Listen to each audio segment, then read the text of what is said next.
આ તરફ અમદાવાદની સિવિલમાં ભુવાની વિધિનો મામલો સામે આવ્યો છે। આઈસીયુમાં વિધિ કરનાર ભુવો હજુ પણ પોલીસ પકડથી દૂર છે। સમગ્ર મામલે ઋષિકેશ પટેલનું નિવેદન પણ સામે આવ્યું છે। દર્દીના સંબંધી તરીકે આવે ત્યારે અંદર સ્ટાફ હાજર ન હોય, આગામી સમયમાં વધુ કાળજી લેવામાં આવશે તેવું કહેવામાં આવ્યું છે। પુરાવા આધારે આગળની કાર્યવાહી પણ કરવામાં આવશે તેવું આશ્વાસન પણ આપવામાં આવ્યું છે। કોઈ પણ વ્યક્તિ અહીંયા કોઈ હોસ્પિટલની અંદર સગાના કોઈ દર્દીના સગા તરીકે અંદર એન્ટ્રી કરે, પાસ મળતો હોય, જાય અને એના હાથે હાથ મૂકે કે ભભૂત મૂકે, એ વખતે કંઈ એ સ્ટાફ હાજર હોય એવું બને નહીં। પરંતુ આ બાબતની કાળજી હજુ પણ આવતા સમયમાં આપણે લઈશું કે આવી કોઈ ઘટના ના બને। અને જે ગઈ વખતે આપણે અંધશ્રદ્ધા ફેલાવતું બિલ જે રજૂ કર્યું હતું એ બિલની અંદર પણ જોગવાઈઓ છે, એ જોગવાઈઓ અનુસાર અને સ્વાભાવિક સિવિલ સત્તાધીશોને આમાં બિલ ને કાયદો ને કાયદાની જોગવાઈ ખબર ના હોય, એટલે એ જ્યારે અરજી આપતા હોય એટલે એ અરજી આપ્યા પછી એને મળતા પુરાવાના આધારે એ આગળના પગલાં લેવાશે। રાજસ્થાનના જયપુરમાં ભયાનક આગ લાગવાની ઘટના સામે આવી છે। જયપુરમાં ગેસના ટેન્કરમાં ભીષણ આગ લાગવાની ઘટના બની અને ગેસના ટેન્કરમાં લાગેલી ભયાનક આગના દ્રશ્યો પણ સામે આવ્યા છે। આગ લાગતા 5 લોકો જીવતા ભૂંજાયા અને 25થી વધુ લોકો દાઝ્યા હોવાની ઘટના સામે આવી છે। પેટ્રોલ પંપ પર સીએનજી ટેન્કરમાં બ્લાસ્ટ થયો અને જયપુરમાં દિલ્હી પબ્લિક સ્કૂલની સામે એક ટ્રકે કેમિકલથી ભરેલા ટેન્કરને ટક્કર મારી હતી। ટેન્કરમાં વિસ્ફોટ થતા કેમિકલ સર્વત્ર ફેલાઈ ગયું અને આગ લાગી ગઈ હતી।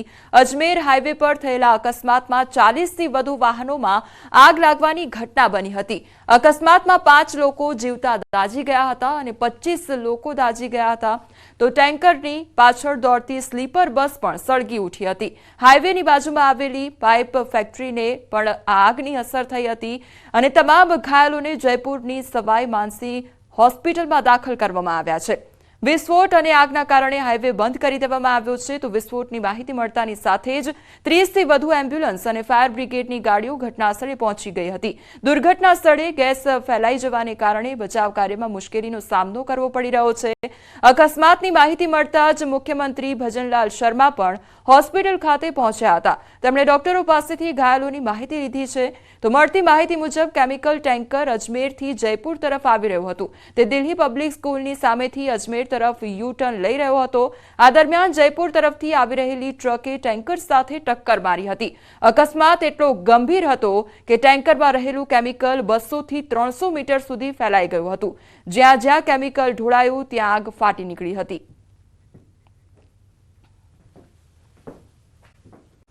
રાજસ્થાનના જયપુરમાં ભયાનક આગ લાગવાની ઘટના સામે આવી છે। જયપુરમાં ગેસના ટેન્કરમાં ભીષણ આગ લાગવાની ઘટના બની અને ગેસના ટેન્કરમાં લાગેલી ભયાનક આગના દ્રશ્યો પણ સામે આવ્યા છે। આગ લાગતા 5 લોકો જીવતા ભૂંજાયા અને 25થી વધુ લોકો દાઝ્યા હોવાની ઘટના સામે આવી છે। પેટ્રોલ પંપ પર સીએનજી ટેન્કરમાં બ્લાસ્ટ થયો અને જયપુરમાં દિલ્હી પબ્લિક સ્કૂલની સામે એક ટ્રકે કેમિકલથી ભરેલા ટેન્કરને ટક્કર મારી હતી। ટેન્કરમાં વિસ્ફોટ થતા કેમિકલ સર્વત્ર ફેલાઈ ગયું અને આગ લાગી ગઈ હતી। અજમેર હાઈવે પર થયેલા અકસ્માતમાં 40થી વધુ વાહનોમાં આગ લાગવાની ઘટના બની હતી।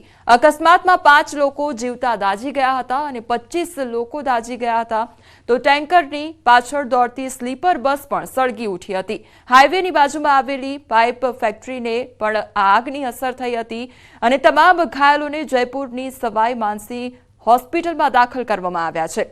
વિસ્ફોટ અને આગના કારણે હાઈવે બંધ કરી દેવામાં આવ્યો છે, તો વિસ્ફોટની માહિતી મળતાની સાથે જ 30થી વધુ એમ્બ્યુલન્સ અને ફાયર બ્રિગેડની ગાડીઓ ઘટનાસ્થળે પહોંચી ગઈ હતી।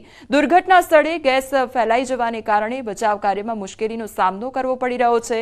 અકસ્માતની માહિતી મળતા જ મુખ્યમંત્રી ભજનલાલ શર્મા પણ હોસ્પિટલ ખાતે પહોંચ્યા હતા। તેમણે ડોક્ટરો પાસેથી ઘાયલોની માહિતી લીધી છે, તો મળતી માહિતી મુજબ કેમિકલ ટેન્કર અજમેરથી જયપુર તરફ આવી રહ્યું હતું। તે દિલ્હી પબ્લિક સ્કૂલની સામેથી અજમેર તરફ યુ ટર્ન લઈ રહ્યો હતો। આ દરમિયાન જયપુર તરફથી આવી રહેલી ટ્રકે ટેન્કર સાથે ટક્કર મારી હતી। અકસ્માત એટલો ગંભીર હતો કે ટેન્કરમાં રહેલું કેમિકલ 200થી 300 મીટર સુધી ફેલાઈ ગયું હતું। જ્યાં જ્યાં કેમિકલ ઢોળાયું ત્યાં આગ ફાટી નીકળી હતી। વિરોધી કાયદો બન્યો છતાં ભુવાઓ બેફામ બન્યા છે। તંત્ર મંત્ર અને વિધિના નામે ઠગાઈ આચરવામાં આવી રહી છે। એટલું જ નહીં, તાંત્રિક વિધિના નામે 1 2 નહીં પણ 12 હત્યાઓ થઈ ચૂકી છે। અંધશ્રદ્ધાનો દાનવ વકરી રહ્યો છે। આપ સ્ક્રીન પર જે દ્રશ્યો જોઈ રહ્યા છો તે ગુજરાતના જ થોડા સમય પહેલાના બનાવો છે। 12 લોકોની હત્યા કરનાર ભુવા નવલસિંહ ચાવડા અંગે ખુલાસા થયા છે। 12 લોકોની હત્યામાં 4 લોકો રાજકોટના પડધરીના વતની હોવાનો ખુલાસો થયો છે। પોતાની પ્રેમિકાની હત્યાના પાપને છુપાવવા ભુવા નવલે તેના પરિવારની હત્યા કરી હતી તો અમદાવાદના નિકોલના એક ભુવાએ તો હદ કરી દીધી। પોતાને મુકેશ ભુવા તરીકે ઓળખાવતા આ શખ્સે સિવિલ હોસ્પિટલના આઈસીયુમાં જઈ દર્દીઓની વિધિ કરી નાખી। એટલું જ નહીં, તેના વિડીયો પણ સોશિયલ મીડિયામાં મૂકવામાં આવ્યા।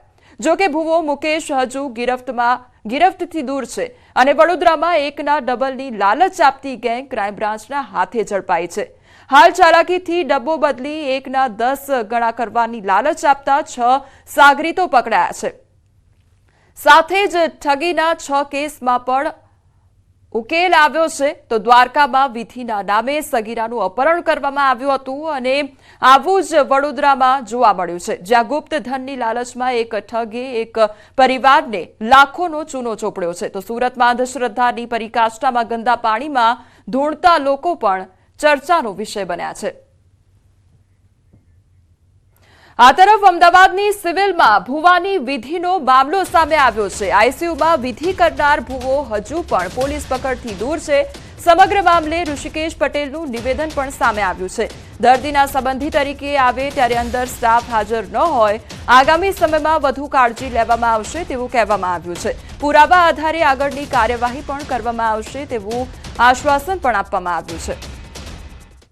કોઈ પણ વ્યક્તિ અહીંયા કોઈ હોસ્પિટલની અંદર સગાના કોઈ દર્દીના સગા તરીકે અંદર એન્ટ્રી કરે, પાસ મળતો હોય, જાય અને એના હાથે હાથ મૂકે કે ભભૂત મૂકે, એ વખતે કંઈ એ સ્ટાફ હાજર હોય એવું બને નહીં।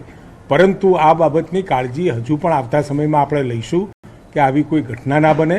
અને જે ગઈ વખતે આપણે અંધશ્રદ્ધા ફેલાવતું બિલ જે રજૂ કર્યું હતું એ બિલની અંદર પણ જોગવાઈઓ છે, એ જોગવાઈઓ અનુસાર અને સ્વાભાવિક સિવિલ સત્તાધીશોને આમાં બિલ ને કાયદો ને કાયદાની જોગવાઈ ખબર ના હોય, એટલે એ જ્યારે અરજી આપતા હોય એટલે એ અરજી આપ્યા પછી એને મળતા પુરાવાના આધારે એ આગળના પગલાં લેવાશે।